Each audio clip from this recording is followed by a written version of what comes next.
안녕하세요. 저는 불운의 아이콘 여자입니다. 나이는 35살이고요.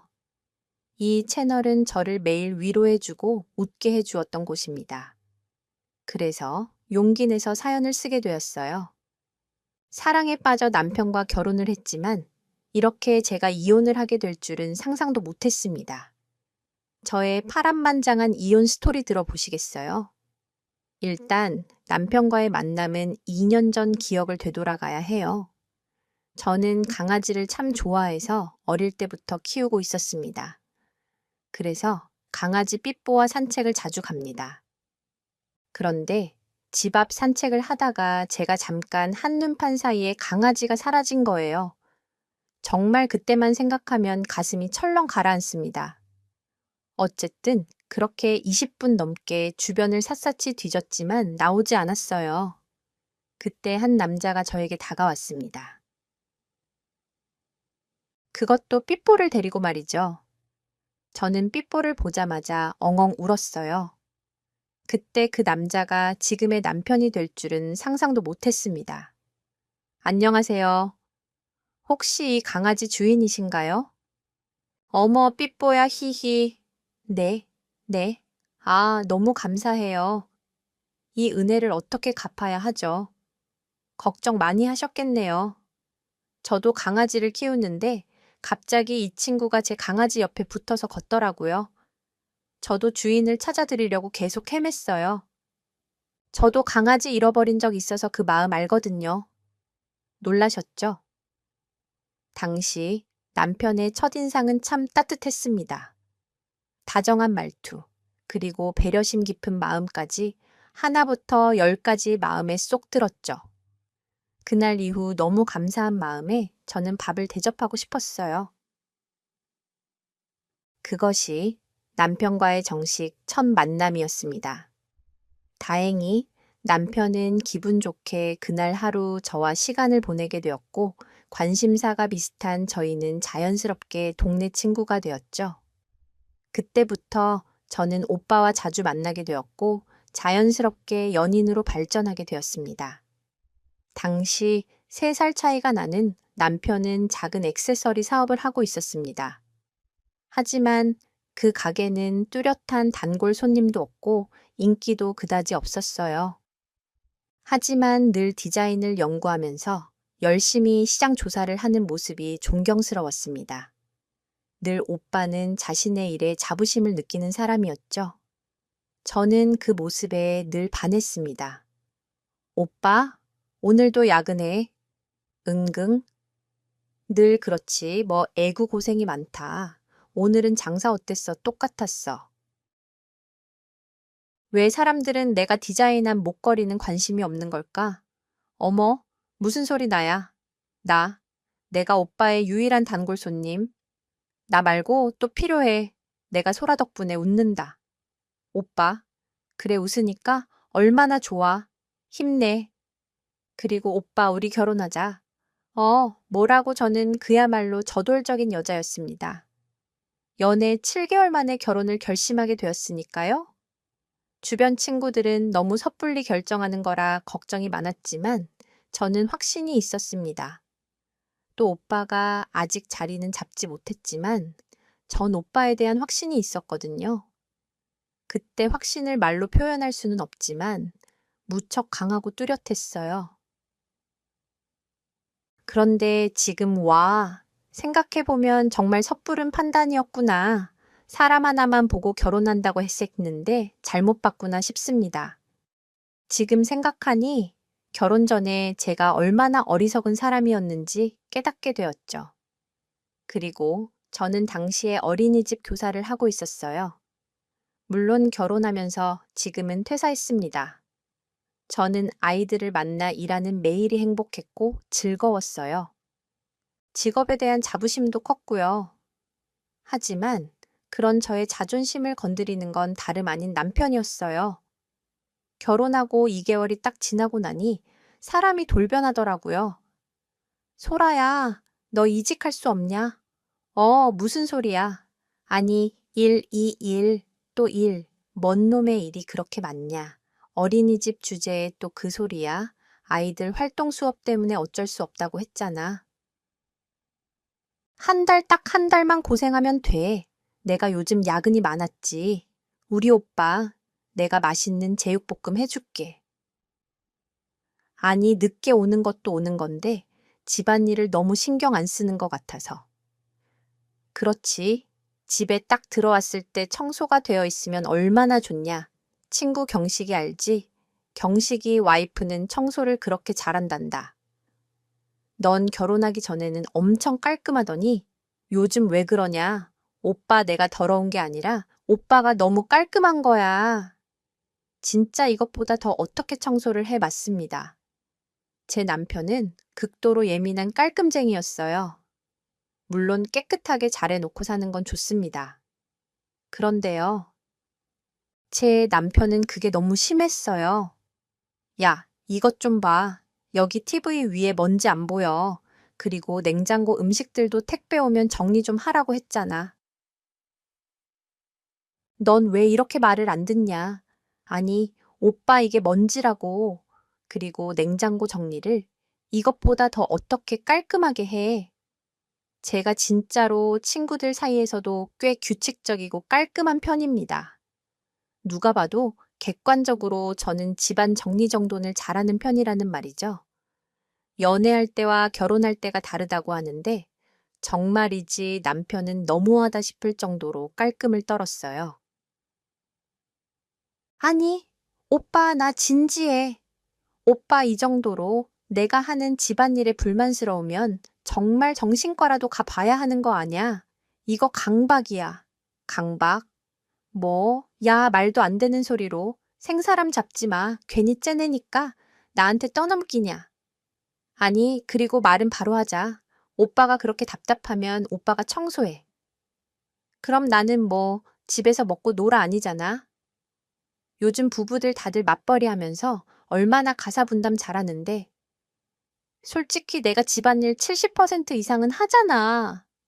아니야. 야, 너는 하루 종일 애들하고 솔직히 놀다가 오는 거 아니냐? 동요 부르고 그림 그리고 산책하고 좀 도시락 까먹고 그게 일이냐?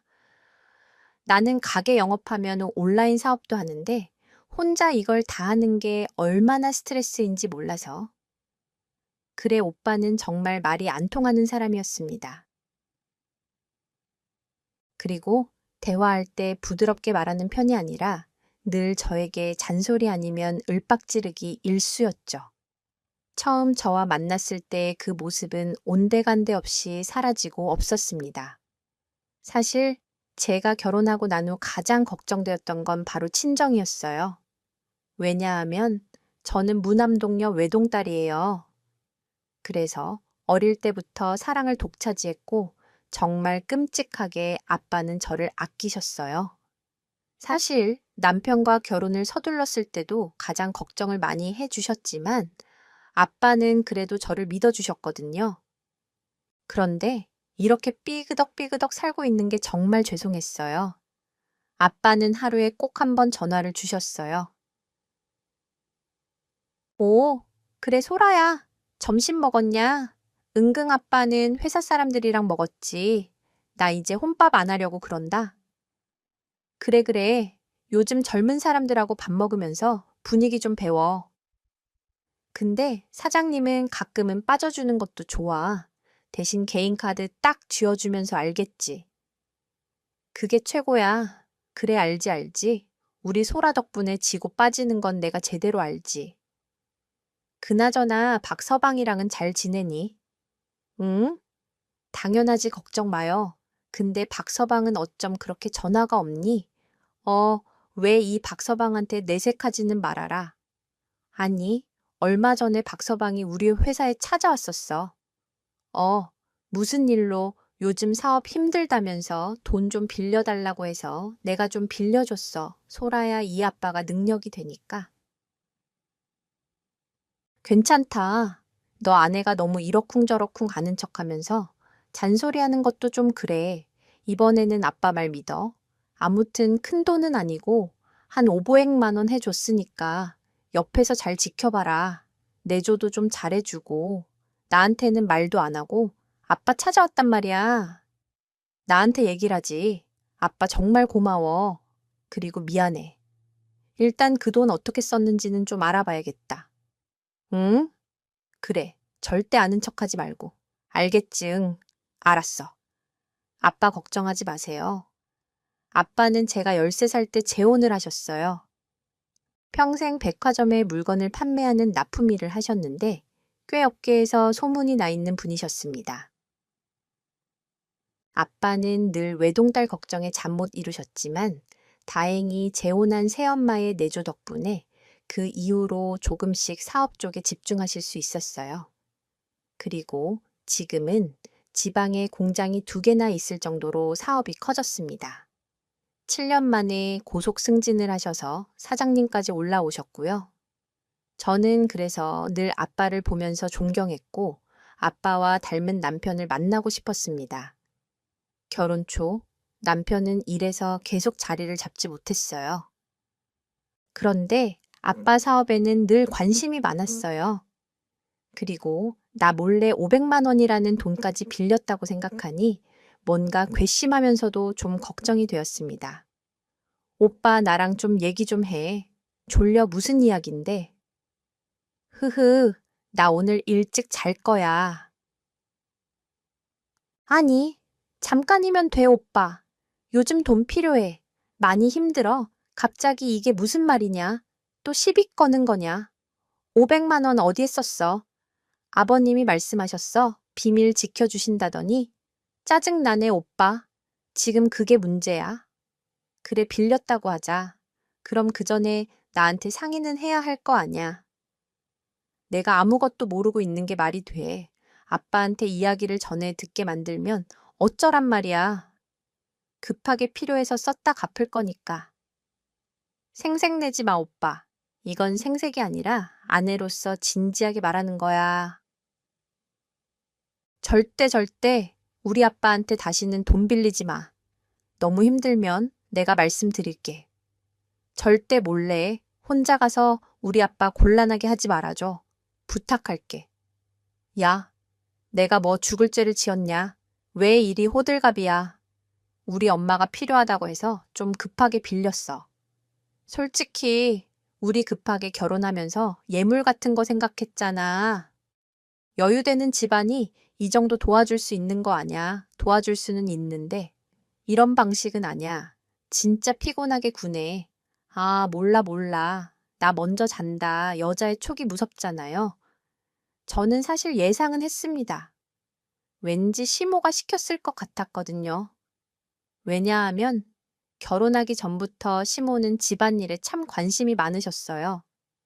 시모는 어릴 적부터 오빠 그리고 아래 여동생 2명을 홀로 키우셨습니다. 그래서인지 시모는 누구보다 더 억적 같으시고 단단하셨습니다. 결혼하기 전 처음 명절 인사를 갔던 날이 기억에 남네요. 소라야, 아버지는 잘 계시니? 아, 네네, 잘 계세요. 걱정해 주셔서 감사해요. 아버지가 정확히 무슨 사업을 한다고 했지? 아, 백화점에 물건 들어가려면 중간 업체가 필요하잖아요. 그 납품업체 사장님이세요? 그래, 납품업체. 야, 대단하시다. 그때 들어보니까 그 업체가 지방까지 있다고? 아, 네. 네, 막 큰 건 아닌데요. 그래도 아빠가 자수성가하셔서 대구에 1개, 울산에 1개, 그리고 서울 1개, 이렇게 있어요. 이야, 정말 대단하시다. 우리 종혁이 땡 잡았네. 그럼 연 매출은 얼마나 되셔? 저는 그렇게까지 자세하게는 몰라요. 어머니, 하하하. 집안일을 이렇게까지 몰라도 되나? 소라야, 너도 관심을 가져야 해요. 그거 나중에 우리 종혁이 회사가 될 수도 있는데 어차피 너 외동딸 아니냐. 아, 네네. 그런데 그런 쪽으로는 아예 이야기를 안 해봤어요. 어머, 그럼 지금 알았으니 아버지한테 가끔 던지듯이 말해봐라. 그런 건 아빠를 조금씩 세뇌시켜야 해. 우리 종혁이 능력이 이렇게 썩고 있는데 넌 아깝지 않니? 내 오빠 정말 열심히 살죠.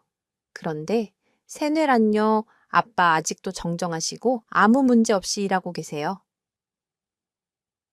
일단 천천히 생각해봐야 할 것 같아요.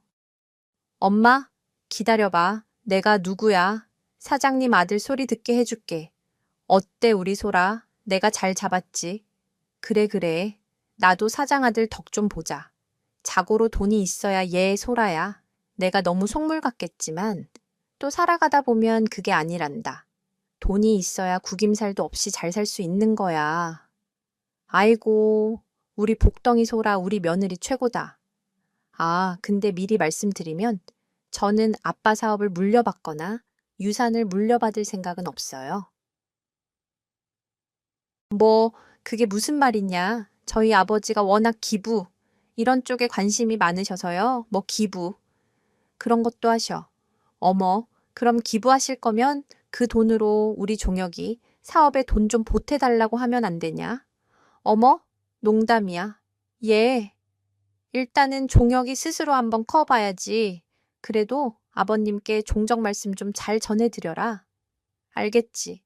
너만 믿는다. 아가 정말 이상했어요. 저희 아빠의 사업을 호시탐탐 엿보고 캐물으셨거든요. 그리고 아무리 남편이지만 가족이라는 이유로 막무가내로 그저 높은 자리에 앉히고 싶지 않았습니다. 게다가 아빠는 워낙 사업에 있어 공정하시고 철두철미하셔서 항상 능력을 가장 중요시했어요. 저로 인해 아빠 사업에 피해가는 일은 절대 만들고 싶지 않았습니다. 그런데 시몬은 반드시 본인의 아들이 아빠의 사업체를 물려받아야 한다는 마인드로 저를 세뇌시키셨어요. 약간의 가스라이팅을 당하는 느낌까지 들 정도였습니다. 많이 불편했지만 크게 내색할 수는 없었죠. 그런데 결혼하고 정확히 6개월 후 사건이 일어나고야 말았습니다. 아빠 회사에서 회계 업무를 담당하던 이사장님이 회사 공금을 횡령해 사기를 치고 야반 도주를 하고 말았던 거죠. 정말이지 영화 같은 이야기로 들리시겠지만 당시 저희도 미치는 줄 알았습니다. 아빠, 괜찮아. 이게 무슨 일이야. 여보 힘내요. 어디 멀리 못 갔을 거예요. 엄마와 저는 아빠를 매일 위로했지만 아빠는 식음을 전폐하고 고통스러워 하셨습니다. 그래야지. 그런데 아무래도 그놈은 못 잡을 것 같다. 우리 회사 어떡하냐? 이제 우리 어떡하냐? 말이다. 처음으로 아빠가 우는 모습을 보았습니다. 아빠는 평소 사업에 쏟는 에너지가 상당했기 때문에 그로 인한 충격은 말로 표현할 수 없이 크셨던 것 같아요. 항상 올곧고 바른 아빠가 닭똥 같은 눈물을 뚝뚝 흘리시는데 정말이지 너무나 가슴이 아팠습니다. 게다가 친형제처럼 믿었던 동업 파트너와의 신뢰가 깨진다는 건 정신적인 충격으로 다가오셨어요. 그리고 결국 스트레스 못 이긴 아빠는 몸져 누우셨고 병원에 입원을 하게 되었습니다. 정말 안 좋은 일은 도미노처럼 무너져 내리더라고요. 그런데 정말 황당한 건 남편의 태도였어요. 남편이 남의 편이라고 하던데 정말 그 짝이 딱 맞았습니다.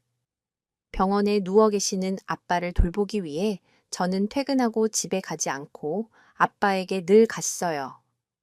어린이집에서 아이들과 일하면서 너무 고단하고 힘들었지만 어쩔 수 없었습니다. 새엄마도 허리 디스크 때문에 몸이 편하지는 않으셨거든요. 그런데 그럴 때마다 남편은 늦게 오는 사정을 모르는 것도 아니면서 늘 저한테 잔소리를 늘어놨습니다. 여보세요? 야, 언제? 와, 나 병원 온 지 이제 10분도 안 됐는데 오늘은 아빠 혈압 수치가 너무 높아져서 아무래도 걱정이 돼서 왔어. 오늘은 엄마 허리가 너무 안 좋으셔서 간호 못 해주신 데서 오빠 저녁밥은 먹었어. 야, 너는 네 아빠랑 결혼한 거냐? 나랑 결혼한 거냐? 뭐 그런 말이 어딨어. 내가 지금 놀러 다녀. 차라리 놀러 다니면 좋겠다. 하루 종일 병원, 그리고 또 병원 집에 들어가면 온통 병원 냄새 가득이야. 신혼집에 재수없게 하필 아버님은 지금 아프신 거냐? 뭐, 오빠 말 다 했어. 지금 왜 솔직히 맞잖아. 내가 아버님 믿고 액세서리 사업 좀 늘려보려고 했더니만 하필 딱 이렇게 되시냐 다 망했어. 거래처 사람들한테는 뭐라고 말하냐? 오빠도 속상하겠지만 아빠가 이렇게 된 이유 다 알잖아. 지금 아빠 탓이라는 거야. 그럼 누구 탓이겠냐? 너도 봤잖아. 덕은 내가 얼마나 여기에 목숨을 걸었는지 모르겠고 암튼 늦지 않게 와라. 나 배고파 오빠. 아무래도 나 아빠 좀 보고 가면 11시 넘을 것 같은데 혹시 병원으로 나 좀 데리러 와줄 수 있어? 나도 밥 못 먹었는데 이따 야식 같이 먹고 들어가자. 야, 야식은 무슨 버스 타고 와라. 나도 하루 종일 신경 써서 너무 힘들다. 그리고 아버님한테 돈 좀 있냐고 잘 물어봐. 지금 너무 힘들다. 아빠가 돈이 어딨어. 남편은 아빠 사업에 관심이 많았는데 아빠의 부도 소식이 들리자 갑자기 돌변했습니다. 게다가 시모도 180도 돌변했어요. 늘 아빠 병건화 때문에 주말에도 쉬지를 못했어요. 그런데 다행히 하루는 새엄마가 배려해 주셔서 아빠를 편하게 맡기고 집에서 간만에 쉬고 있었습니다. 잠이 부족해서 죽겠더라고요. 그런데 그때 벼랑간 집에 누가 찾아왔습니다. 얘 소라야, 나다. 아, 어머니, 어머, 웬일이셔요? 우리 아들 집에도 못 오냐? 종혁이는 어디 갔냐? 아, 친구랑 약속이요. 동창들 모임 있다고 해서 그나저나 너 종혁이 밥은 제대로 해먹이냐? 냉장고에 이거밖에 없는 거야. 제가 요즘 정신이 없었어요. 아시다시피 병원에 아빠가 계셔서요. 대신 이번 주말은 확실히 쉬면서 오빠 밥도 차려주고 그러려고요. 어머님 점심은 드셨어요? 아, 점심은 됐고 기니할 말이 있어서 왔다. 아, 네. 네, 무슨 일이세요? 아버님 일은 안타깝게 됐다. 근데 준비해야 하지 않겠냐? 네. 무슨 준비를 종혁이 통해서 내가 들었는데 아버님 상태가 많이 안 좋으시다면서 중환자실로 옮기셨다며. 네. 네. 그건 그거고 또 확실한 건 확실하게 해야 해. 아버지가 맡으셨던 그 사장님 자리. 그럼 공석 아니냐. 그거 종혁이한테 물려주는 거 한번 생각해봐야 하지 않아. 그 말씀 하시려고 오신 거예요. 참나. 아, 그것보다 더 중요한 게 어딨니? 지금 종혁이가 자리를 못 잡고 있어서. 그렇지. 자리만 딱 잡으면 누구보다 날아다닐 사람인데. 알지, 기부. 그런 건 좀 그만하시라고 하고 장인어른 좋다는 게 뭐냐. 병원에 계실 거면 우리 종혁이 좀 자리야. 빨리 앉혀서 인수인계 받으라고 하는 게 낫지 않아? 어차피 그 회사 종혁이 꺼 될 텐데. 어머님, 이게 그렇게 간단한 문제는 아니에요. 뭐? 뭐가 간단한 문제가 아니야.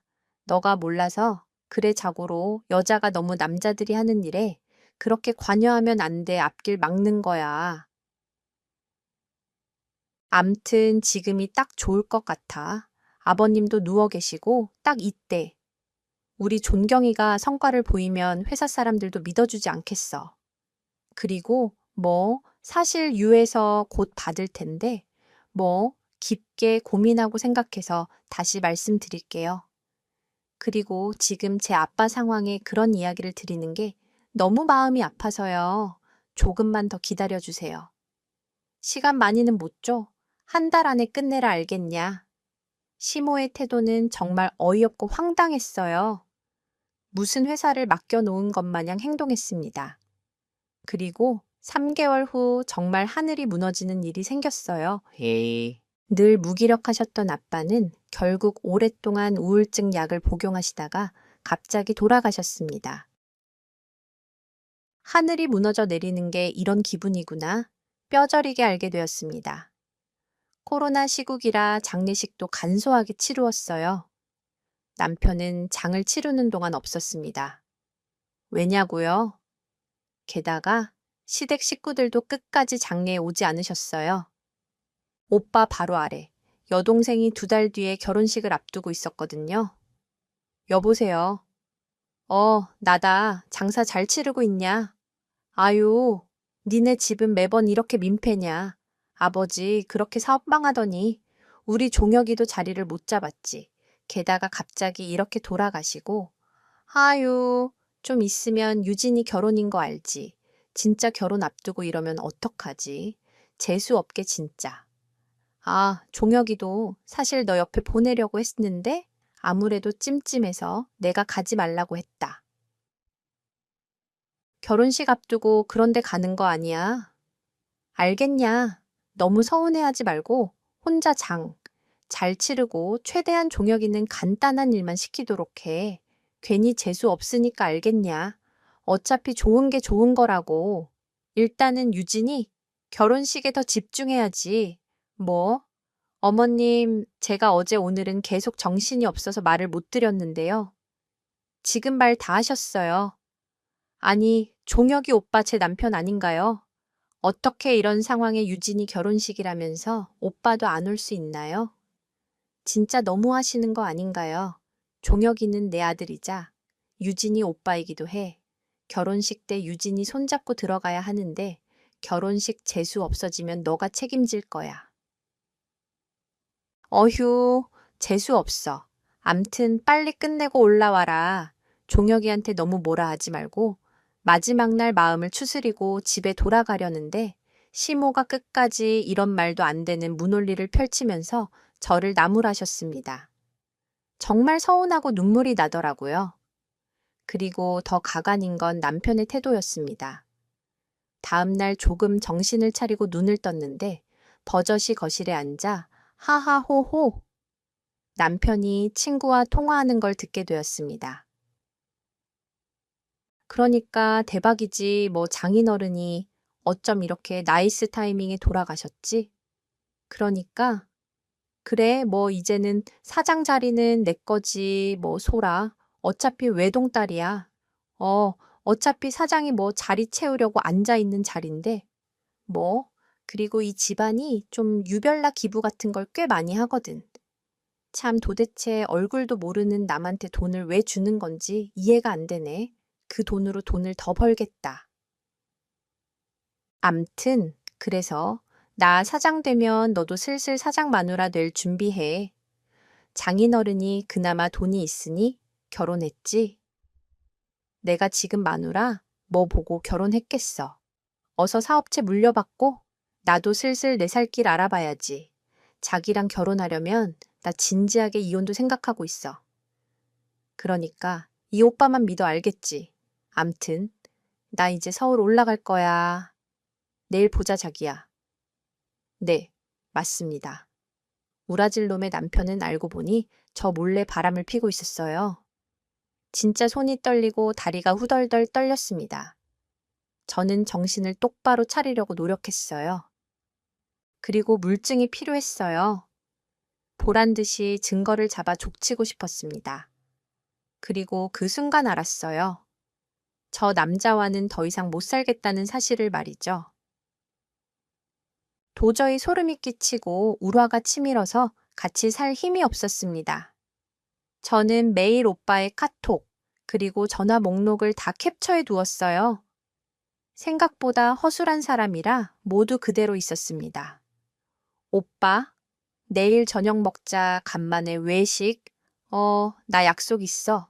무슨 약속 거래처. 사람이랑 술이지 뭐. 아유, 이렇게 오빠가 힘들게 돈 번다. 거래처 사람. 누구? 아, 혹시 지연이도 거래처 사람이야. 오빠는 기침을 하기 시작했습니다. 당황하거나 갑자기 궁지에 몰리면 특유의 기침을 연신하거든요. 딱 걸린 거죠. 저는 당당하게 여태 그 내연녀와 나눈 카톡과 전화 목록들을 보여주었습니다. 제가 평소 캡처해둔 것들을 눈앞에 보여주니 아무 말도 못하더군요. 뭐, 거래처. 사람 지연이가 거래처 사람이야. 야, 너 이제 핸드폰까지 뒤지냐? 지금 그게 문제야. 아니, 목록들 보니까 날짜가 꽤 오래됐더라. 우리 아빠 병원에 입원해서 그렇게 나 힘들어 할 때 너는 이렇게 히히덕거리면서 놀고 있었던 거야. 그래. 여자 좀 만났다. 사랑하는 사람 만나는 것도 죄냐? 솔직히 너 결혼할 때 아기 가진 것 같다고 해서. 그래서 억지로 결혼했는데, 그리고 한 달 후에 유산했잖아. 내가 얼마나 결혼 후회했는지. 알아. 너 또 유산 이야기 분리하면 꼭 그 이야기 하더라. 내가 누구 때문에 그렇게 됐는데, 너 매일 결혼하고 일주일에 외박 2번이나 했잖아. 안 그래. 그게 할 짓이니 임신한 아내를 두고 남편은 결혼 초 외박이 잦았고, 그때부터 스트레스는 오롯이 아기한테 간 것 같아요. 그래서 결국 유산까지 경험한 적이 있습니다. 저는 유산 이야기를 하는 순간 온갖 정이 떨어졌어요. 오빠, 우리 이혼하자 그래, 좋아. 근데 너 나한테 피해 보상해야 해. 이건 사기 결혼인 거지, 안 그래? 뭐라는 거야? 진짜 임신했다는 이유로 결혼했더니 갑자기 유산을 하질 않나? 사실 그 아기가 내 아기인 줄 어떻게 알아? 야, 너 개막장까지 가는구나. 진짜. 결국 저희는 그렇게 못 볼 꼴을 다 보고 말았습니다.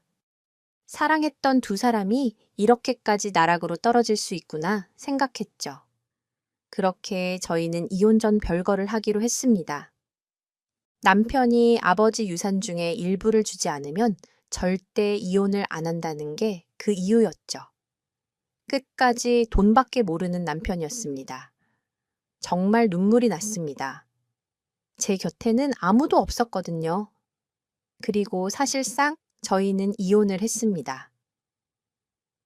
서로의 마지막 남아있던 정도 모두 사라졌으니까요. 정말 이혼 도장만 찍으면 되는 상황이었어요. 그리고 2달 후 남편의 바로 아래 동생, 그러니까 첫째, 신우가 결혼을 하게 되었습니다. 평소 저는 첫째, 신우와 사이가 나쁘진 않았어요. 왜냐하면 항상 오빠와 싸우거나 가끔 시모한테 한 소리 들으면 늘 전화해서 제일 먼저 위로해주는 착한 신우였거든요. 진짜 그 집안 사람 중에 가장 정상이었어요. 동갑이라 마음도 잘 통했습니다. 아무리 남편과 사이가 멀어졌어도 직접 신우 결혼만큼은 축하해주고 싶었습니다. 그러나 혹시 시모나 남편을 마주칠까봐 가장 늦게 패백을 할 때 참석했어요. 유진아, 어머, 너무 이쁘다 축하해. 결혼 언니, 여기는 어쩐 일이야. 오빠랑 지금 이혼 도장만 찍으면 끝난다면서. 아, 응, 그렇게 됐어. 말하자면. 너무 길어. 오늘은 좋은 생각만 하자. 아까 살짝 봤는데 남편도 너무 멋지더라. 잠깐 얼굴 보러 왔어. 언니, 이젠 우리 집안 행사 안 왔으면 좋겠어. 재수 없게? 왜 왔어? 뭐, 난 집안 행사라고 생각하고 온 거 아냐? 그냥 너 결혼하는 거. 그러니까 그냥 나도 없는 셈치라고. 언니 때문에 우리 엄마 얼마나 힘든지 알던 신우가 아니었습니다. 정말 순하고 착한 신우였는데 신우마저 마치 자기 엄마, 즉 시모처럼 카랑카랑 목소리를 내뱉으며 저를 무시하고 괄시하더라고요. 정말 화가 머리끝까지 났습니다.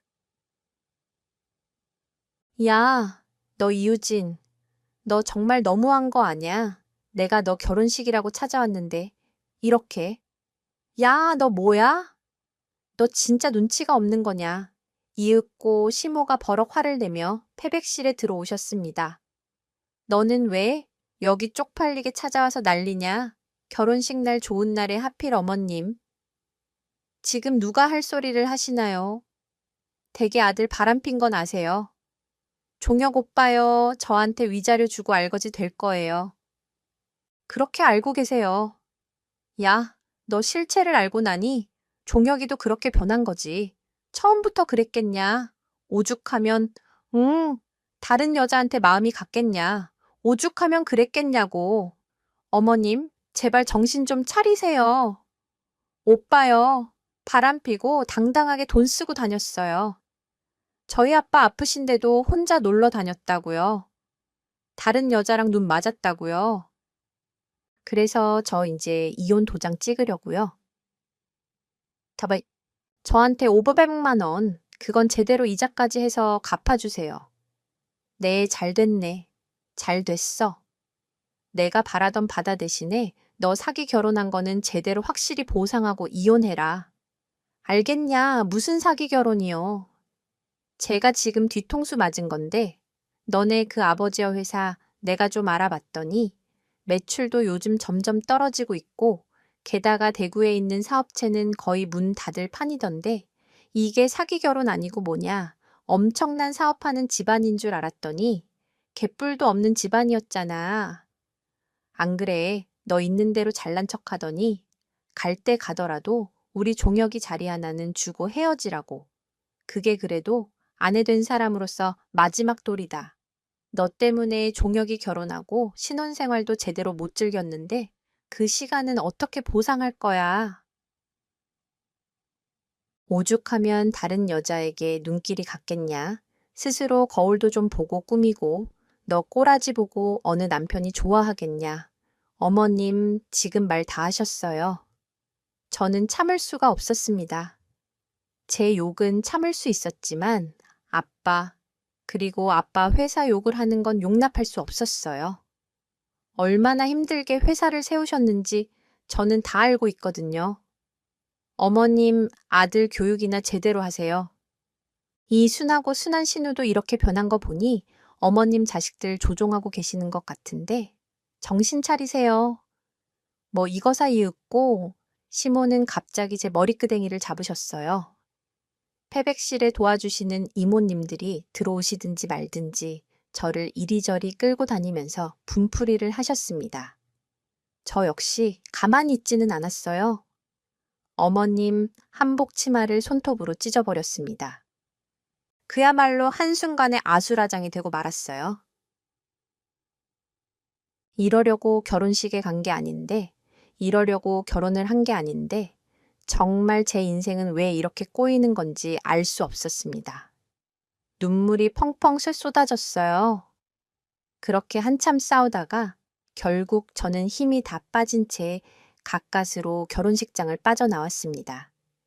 도대체 무슨 부귀 영화를 누린다고 그곳에 갔을까? 스스로 자책을 했죠. 그런데 주차장에 차를 대고 나오려는데 갑자기 한 남자가 저를 불렀습니다.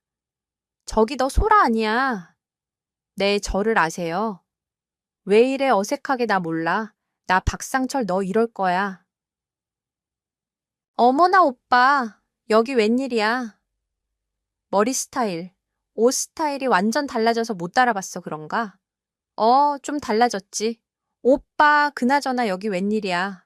아, 나는 친구 결혼식에 왔어. 여기 결혼하는 남편이 내 중학교 때 동창이야. 암튼, 와, 이렇게 만나다니 반갑다. 그렇게 오랜만에 상철 오빠를 만나게 되었습니다. 상철 오빠는 대학교 유학 시절 워킹 홀리데이에서 만난 오빠였는데 유일하게 한국인이 둘밖에 없어서 의지하면서 지냈습니다. 사실 결혼하기 전 저에게 2번이나 고백했던 적도 있었고요. 제가 결혼한다고 했을 때 가장 아쉬워했던 오빠였습니다. 그렇게 저희는 간만에 이야기를 하러 커피를 먹으러 갔어요. 오빠 잘 지냈어. 진짜 멋있어졌는데. 야, 소라. 너 또 사람 마음 뒤숭숭하게 하지 마라. 난 너가 멋있다고 해주면 그냥 막 기분이 이상해. 알겠냐? 그나저나 결혼식은 웬일이야? 아는 지인 있어. 신우 결혼식이야. 아, 그래. 근데 직계가족인데 이렇게 있어도 돼? 응, 옛날 신우지 에라 모르겠다. 그냥 말할게. 나 사실 남편이랑 이혼할 것 같아. 아니, 이혼했어? 아이고, 그랬구나. 소라 마음고생 심했겠구나. 그렇게 여태 겪은 이야기를 상철 오빠에게 모두 털어놓았습니다. 모르는 사람에게 오히려 자기 이야기를 하기가 편하다고 하던데 정말 그랬어요. 그리고 그날 이후 상철 오빠는 저를 자주 불러내 밥도 사주고 노래방도 가고 그랬습니다. 진짜 많은 위안이 되더라고요. 그리고 인연은 정말 생각지도 않을 때 찾아오나 봅니다. 상철 오빠는 이혼 준비를 하는 제 곁에서 정말 많은 도움을 주었어요. 변호사 소개부터 부동산 문제까지 세심하게 살펴주었습니다. 그 후 쓰레기 남편과는 깨끗하게 이혼하게 되었어요. 가끔 쓰레기 전 남편에게 전화가 왔는데 그런 전화들도 상철 오빠가 모두 방어해 주었습니다. 여보세요. 야, 소라. 너 이렇게 살면 잘 살 것 같냐? 너 같은 거 받아줄 남자 있을 것 같아. 저기요. 제가 소라 받아준 남자친구인데요. 다시는 이런 양아치 짓 하지 마시죠. 법적으로 끝난 사이인데 왜 전화하시는 거죠? 오늘로 이 번호는 차단하겠습니다. 그리고 경고하는데 다신 내 여자한테 전화하지 마세요. 찾아오지도 마시고요. 저랑 소라 결혼할 겁니다. 우리 소라 근처에 오면 가만 안 둘 겁니다. 전 남편은 목소리만 컸지 겁도 많은 울보입니다. 상철 오빠의 경고 한 번에 깨갱하더라고요. 참 웃기고 어이없었어요. 전 남편과는 다르게 상철 오빠는 자기 일에 늘 성실하고 경제적으로도 안정된 사람이었어요. 대기업 연구원으로 일하고 있는 상철 오빠는 자기 일도 하면서 게다가 사업도 하나 더 구상하고 있었거든요. 그렇게 저는 오빠의 다정함과 성실함에 반하게 되었고 얼마 지나지 않아 제 남자친구가 되었어요. 오빠, 나 정말 행복해. 나야말로 소라 덕분에 행복하다. 아참 이번 주말에 동창 모임이 있는데 같이 갈래? 우리 소라 친구들한테 자랑하고 싶어. 아차차 미안 거기 소라. 옛날 신호도 나오겠다. 부부 동반이라 그때 결혼식 갔던 친구도 나오거든. 소라는 다음에 보자. 거기 신우도 나온다고. 그럼 잘 됐다. 나도 갈래 보란 듯이 내가 잘 사는 거 보여줄래. 그렇게 오빠 동창 모임에 저도 부부 동반으로 가게 되었죠. 나가보니 정말 그 쓰레기 남편 동생 신우가 앉아 있었습니다. 안녕하세요. 어머, 언니 저 아세요. 저는 식사 내내 일부러 신우를 개무시했습니다. 그리고 잠시 화장실에 갔는데 신우가 딱 있더라고요. 언니, 지금 이게 무슨 일이야? 언니 상철 오빠랑 사귀어. 그렇게 됐어. 왜? 아니 상철 오빠라. 진짜야 웃겨. 진짜 저 오빠. 엄청 엘리트인 거 알지? 언니랑 어울린다고 생각해. 니? 오빠랑은 내가 어울려서 결혼했니? 이혼하고 나니까 내가 품격이 올라간다. 얘, 너도 그렇고 네 오빠도 모두 정신 차려. 오빠 이혼하고 우리 집 쑥 떼밭했거든. 어떻게 책임질 거야? 야, 너 내 말 잘 들어. 네 오빠한테 가서 전해. 너 같은 인간 만난 건 내 인생에 가장 쪽팔리는 일이라고. 쓰레기같이 살다가 골로 갈 수 있으니 조심하라고 전해. 저는 신우에게 쐐기를 박았습니다. 그리고 전 남편의 근황을 들어보니 빚쟁이로 힘들게 살고 있더라고요. 역시는 역시였습니다. 그리고 부부 동반 모임을 한창 하는데 상철 오빠는 저를 주인공 자리로 앉혔습니다. 그리고 모두가 있는 자리에서 저에게 프로포즈를 했어요. 정말 깜짝 놀랐습니다. 전 남편 신우도 많이 놀란 눈치였어요. 그도 그럴 것이 정말 화려하게 프로포즈를 해 주었습니다. 누가 봐도 부러워할 정도로요. 저는 지금 상철 오빠, 그러니까 남편과 함께 행복하게 살고 있습니다. 그놈의 돈만 밝히는 심오와 쓰레기 남편을 만난 건 저의 최고의 후회와 잘못된 선택이지만 그래도 그로 인해 지금의 고마운 남편을 만날 수 있었으니까요. 좋게 생각하려고 합니다. 사람이 죽으라는 법은 없나 봅니다. 여러분도 죽을 정도로 힘들고 후회스러운 일이 있다고 절대 자기 자신을 포기하지 마세요. 자기 자신을 믿어줘야 그 힘든 계단을 올라갈 수 있습니다. 지금까지 저의 이야기 들어주셔서 감사합니다.